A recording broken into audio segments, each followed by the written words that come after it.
Assalamualaikum warahmatullahi wabarakatuh. Pada kesempatan kali ini, kami dari kelompok 5 akan mempresentasikan hasil analisis mengenai sistem penilaian kerja pada PT Nusa Retail Digital. Kelompok kami terdiri dari Dina Ferliana, Diona Zanella, Faris Alfayat, Naila Alifah, dan Naila Salsabila. Selanjutnya, saya di sini akan membahas tentang kelemahan sistem penilaian kerja pada PT Nusa Retail Digital. Sistem penilaian kerja masih memiliki beberapa kelemahan, seperti belum menggunakan KPI sehingga cenderung subjektif. Selain itu, tidak ada standar, evaluasi rutin, dan feedback yang membuat hasil penilaian kurang akurat. Hal ini juga tidak terhubung dengan bonus dan karir sehingga berdampak pada menurunnya motivasi dan kinerja karyawan. Oke, selanjutnya ada analisis kesenjangan antara strategi perusahaan dan indikator kinerja yang digunakan. PT Nusa Retail Digital menerapkan strategi omnichannel, yaitu menggabungkan toko fisik dan platform digital agar pelanggan mendapatkan pengalaman belanja yang lebih cepat, praktis, dan terintegrasi. Strategi ini menuntut kecepatan layanan, pemanfaatan data fleksibel, serta kerjasama antar divisi. Namun, untuk sistem penilaian kinerja yang digunakan pada saat ini belum mendukung ke arah tersebut, dikarenakan penilaian masih menggunakan indikator umum seperti disiplin dan loyalitas yang kurang relevan untuk bisnis digital karena tidak mengukur kinerjanya yang nyata dalam aspek seperti penjualan online, pengalaman pelanggan, atau performa platform. Selain itu, sistem yang ada belum bisa menilai kolaborasi antar divisi, padahal keberhasilan omnichannel sangat bergantungan pada kerjasama antara operasional, e-commerce, pemasaran, dan supply chain. Penilaian yang hanya fokus pada individu membuat kontribusi tim tidak terlihat. Kelemahannya adalah belum optimalnya penggunaan data dan analitik proses penilaian masih cenderung manual dan subjektif sehingga hasilnya kurang akurat dan berpotensi tidak mencerminkan kinerja yang sebenarnya. Selanjutnya ada mekanisme feedback. Yang pertama ada divisi operasional, yang kedua ada divisi e-commerce, yang ketiga ada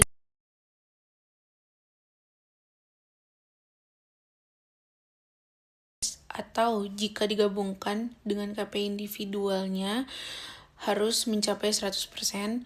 Selanjutnya ada evaluasi, mengingat dinamika retail digital yang cepat disarankan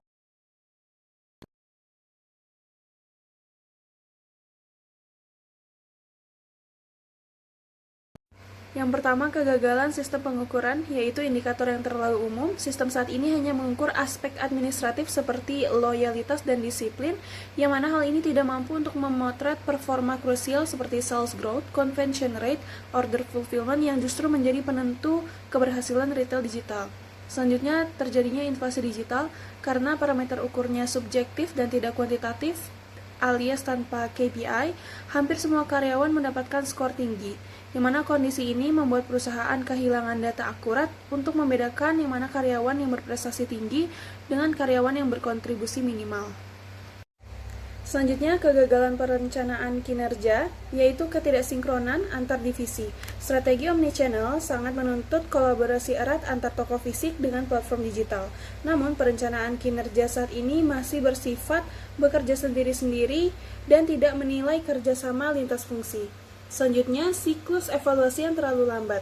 Bisnis digital bergerak sangat dinamis, namun perencanaan evaluasi di NRD masih bersifat tahunan, sehingga penurunan produktivitas sebesar 9% dan lonjakan komplain pelanggan sebesar 23% baru terdeteksi saat kondisi sudah memburuk karena tidak ada sistem review berkala atau triwulan.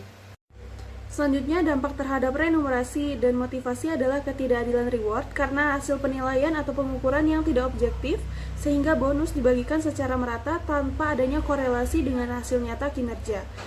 Selanjutnya ada lonjakan turnover, karyawan terbaik merasa tidak dihargai secara berbeda yang memicu kenaikan tingkat turnover dari 8% menjadi 17%.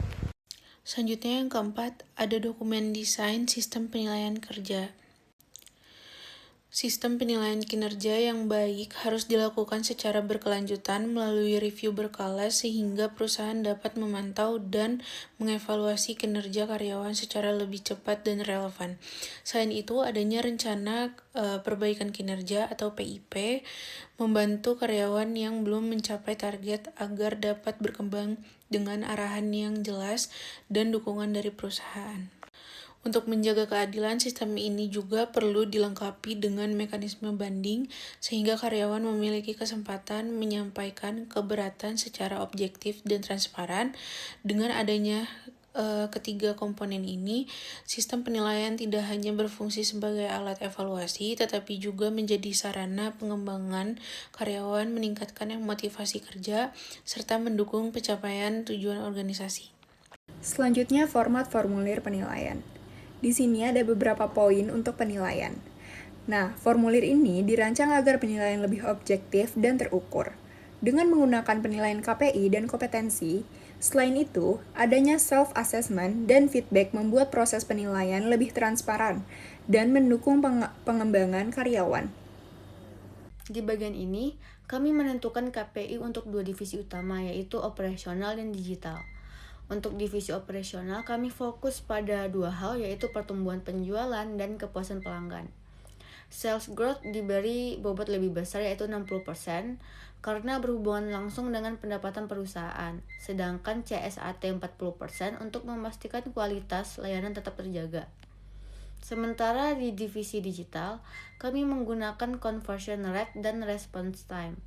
Conversion rate penting untuk melihat efektivitas penjualan online, sedangkan response time untuk mengukur kecepatan pelayanan ke pelanggan digital.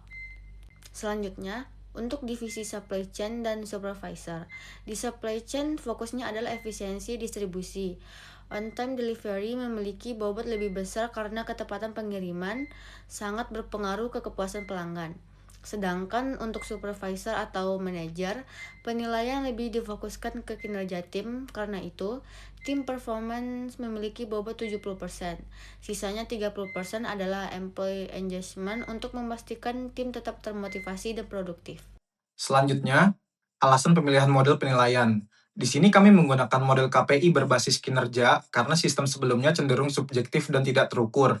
Dengan KPI yang jelas dan berbasis data, penilaian menjadi lebih objektif, transparan, dan adil. Selain itu, model ini juga mampu membedakan antara karyawan yang berkinerja tinggi dan biasa saja, sehingga lebih tepat dalam pemberian reward.